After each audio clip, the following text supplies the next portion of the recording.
It is just past midnight on the 2nd of September, 1666. Most of London is asleep. In a small bakery on Pudding Lane, near London Bridge, the ovens are still warm from the day's work. The baker, Thomas Fariner, has checked the fires one last time before bed. Everything seems safe. Within hours, his city, one of the greatest in the world, will be gone. Not from war, not from plague, but from a single spark that refused to die.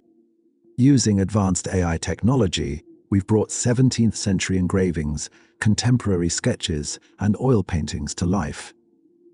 Today, you won't just hear about the Great Fire of London, you will see it. You will smell the smoke choking the Thames. You will hear the roar of flames consuming St. Paul's Cathedral. And you will witness how a city of 500,000 people fought, fled, and ultimately survived the most catastrophic urban fire in British history. This is the story of 5 days that changed London forever, told hour by hour. To understand why London burned so completely, you must first understand what London was in 1666.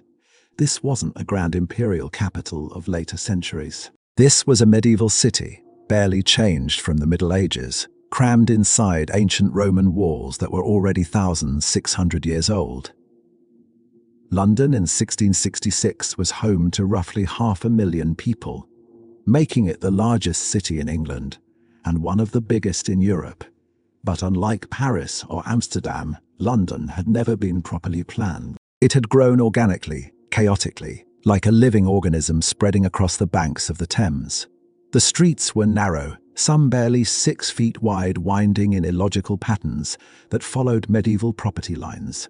The buildings were almost entirely made of wood and thatch. They leaned over the streets at dangerous angles, the upper floors jutting out so far that neighbors could shake hands across the alley. This created a claustrophobic, shadow-filled labyrinth where sunlight rarely touched the ground. But here is the critical detail. There had been no significant rain in London for over 10 months. The summer of 1666 was one of the driest on record. The timber frames of the houses were bone dry. The thatch roofs were crisp as kindling. The warehouses along the Thames were stocked with combustible goods: coal, oil, timber, brandy, and gunpowder. The entire city was a tinderbox, and everyone knew it. The authorities had been warned. In 1665, during the Great Plague that killed over 100,000 Londoners, fire safety had been utterly neglected. Building codes existed on paper but were never enforced. Firefighting equipment was primitive at best. Leather buckets, hand-operated pumps, and hooks to pull down burning buildings. There was no organized fire brigade. If a fire started, it was up to the local parish to deal with it. King Charles II had returned to the throne just 6 years earlier after the chaos of the English Civil War. The monarchy was fragile, the city was recovering from plague, and England was at war with the Dutch. The nation was stretched thin. London was vulnerable in ways its citizens didn't fully comprehend. And then, on a quiet Sunday night, in the heart of this powder keg, a spark caught. Hour 1 to 6. The spark. Midnight to 6 a.m. September 2.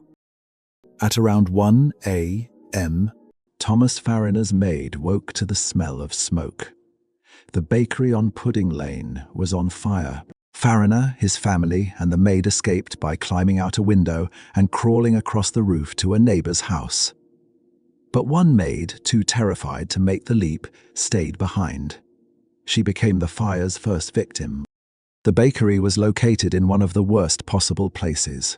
A dense cluster of wooden warehouses near the Thames waterfront, filled with hay, timber, and tallow. The wind that night was strong, blowing from the east. Within minutes, the flames leaped from Fariner's bakery to the Star Inn next door, then to the surrounding tenements. At 3 a.m., the Lord Mayor of London, Sir Thomas Bloodworth, was woken and informed of the fire. He rode to Pudding Lane, looked at the flames, and made a decision that would haunt him forever. He declared famously, "Piss on it. A woman could piss it out." He went back to bed. This catastrophic misjudgment gave the fire 3 critical hours to establish itself. By the time the sun rose at 6 a.m., the fire had consumed an entire block and was advancing on London Bridge. Hour 7 to 12. The bridge and the spread. 6 a.m. to noon. The 2nd of September. London Bridge was not just a crossing, it was a street in itself. Built in the 12th century, it was lined on both sides with tall wooden houses and shops, some rising 6 stories high. It was one of the most iconic and congested structures in Europe, and now it was directly in the path of the firestorm. By 8 a.m., the northern end of the bridge was ablaze. The heat was so intense that the wooden supports began to groan and crack. The residents fled in panic, many jumping into the Thames to escape. Miraculously, a firebreak, a gap created by an earlier, smaller fire years before, stopped the flames from consuming the entire bridge and spreading south into Southwark. London Bridge held, but just barely. Meanwhile, back in the city, the fire was spreading west with terrifying speed. The narrow streets acted like wind tunnels, funneling the flames and superheating the air. The fire was now generating its own weather system, creating firestorms with winds strong enough to lift burning thatch and embers high into the air, where they rained down on buildings hundreds of yards away, starting new fires faster than anyone could respond. By noon, the entire waterfront from the Tower of London to London Bridge was engulfed. The skyline was choked with black smoke. The Thames itself seemed to boil as burning debris fell into the water. Thousands of people were fleeing toward the river, carrying whatever they could: furniture, valuables, children. The diarist Samuel Pepys, one of our most important eyewitnesses, wrote that he saw an infinite great fire and immediately understood the gravity of the situation. He took a boat down the Thames to Whitehall Palace and demanded an audience with King Charles II, bypassing the useless Lord Mayor entirely. Hour 13 to 24. The King takes command. Noon to midnight, the 2nd of September. King Charles II was many things: a lover of luxury, a political survivor, a pragmatist. But he was not a coward. When Pepys described the scale of the disaster, the king acted immediately. He ordered his brother, the Duke of York, the future James II, to take personal command of the firefighting efforts. He issued a royal proclamation authorizing the demolition of houses to create fire breaks. This was the only proven method to stop a major fire: destroy buildings in the fire's path to deny it fuel. But here is the problem. Under English law, property owners had to give consent before their homes could be demolished, and they had the right to demand compensation. In a city where every inch of land was valuable, and with a monarchy already financially strained by war, this was paralyzing. The Duke of York and the King himself took to the streets, riding through the burning city with soldiers and volunteers, personally directing demolition teams. They used gunpowder to blow up entire rows of houses. They worked alongside commoners, handing out coins and beer to exhausted firefighters. But it wasn't enough. By Monday evening, the fire had reached Cheapside, the commercial heart of London. This was the equivalent of Wall Street burning. Goldsmiths' Row, where the wealthiest merchants stored their fortunes, was consumed. Molten gold and silver ran in the gutters. The medieval Guildhall, the administrative center of the city, caught fire. Its lead roof melted and poured into the streets like water. Inside, ancient records dating back to the Norman conquest turned to ash. Irreplaceable pieces of English history lost forever. By midnight, the fire had spread across 1 square mile of the city. An estimated 50,000 people were now homeless, camping in fields outside the city walls. Hour 25 to 36. The firestorm peaks. Midnight to noon, the 3rd of September. Tuesday was the worst day. The wind picked up even more, and the fire achieved what is called flashover, the point where the heat is so intense that everything in the vicinity ignites simultaneously, regardless of fire breaks. St. Paul's Cathedral, the greatest church in England, stood on Ludgate Hill overlooking the city. It was a massive Gothic structure, already 600 years old, undergoing renovations under the architect Christopher Wren. The cathedral was surrounded by wooden scaffolding and had stacks of timber stored inside for the repairs.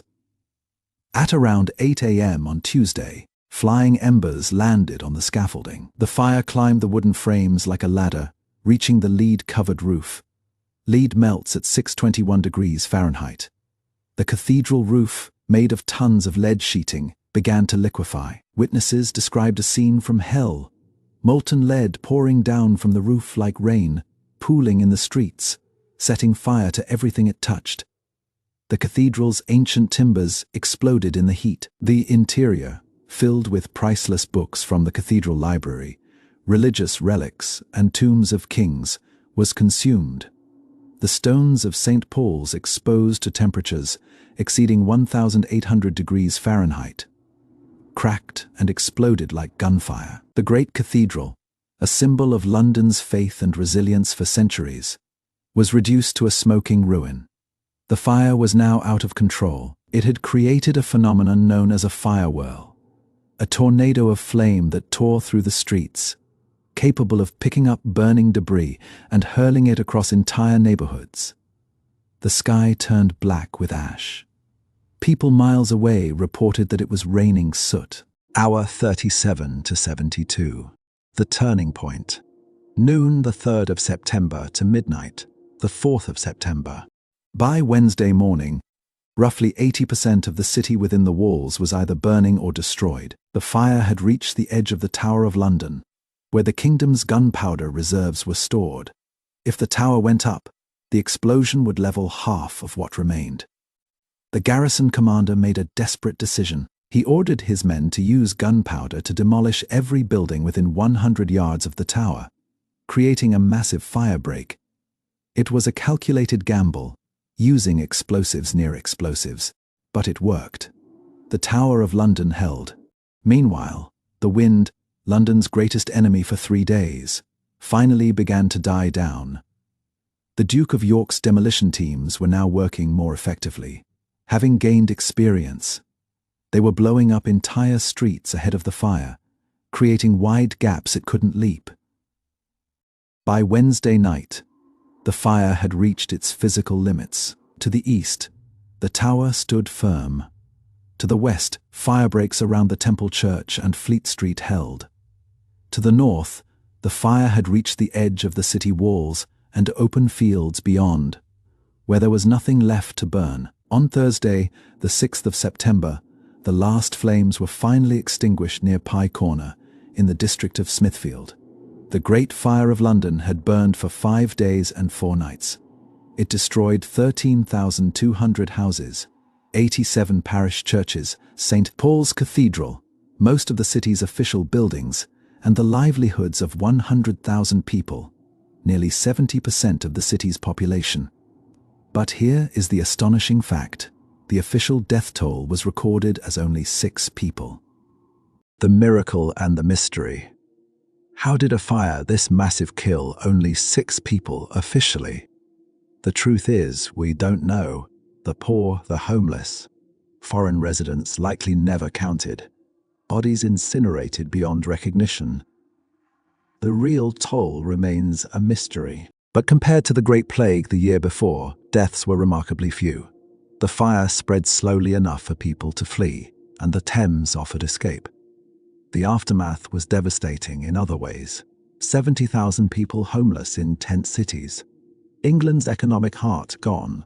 Trade stopped. Prices skyrocketed. Then, something extraordinary happened. King Charles II issued a proclamation within days. No more wooden buildings. Only brick and stone, wider streets, enforced building codes. And he hired Christopher Wren to rebuild the city. Wren didn't just restore London, he transformed it. Over 35 years, he designed 51 new churches and a magnificent new St. Paul's Cathedral with its iconic dome. The medieval labyrinth became a rational grid. Narrow alleys became wide boulevards. Wooden fire traps became elegant brick townhouses. London became the first modern fireproof city. The fire, paradoxically, saved it, forcing the modernization that prepared it for the industrial age to come. Epilogue echoes across time. Today, little of pre-fire London survives. The monument near Pudding Lane stands 202 feet tall, the exact distance to Farriner's Bakery. Paul's Cathedral rises in Baroque splendor. The medieval streets are gone, but their names remain: Pudding Lane, Pie Corner, Bread Street, echoes of a city that once was. The Great Fire was a catastrophe and a catalyst. It proved that decisive leadership and bold urban planning could transform disaster into opportunity. London didn't just survive the fire. It was reborn, stronger, safer, and more glorious than before. If you enjoyed this hour-by-hour journey through history's greatest urban disaster, let us know in the comments. Should we explore the San Francisco earthquake of 1906, or perhaps Vesuvius and Pompeii's final hours? Thanks for watching. I am Tim, and together we'll keep history reborn. I'll see you in the next era.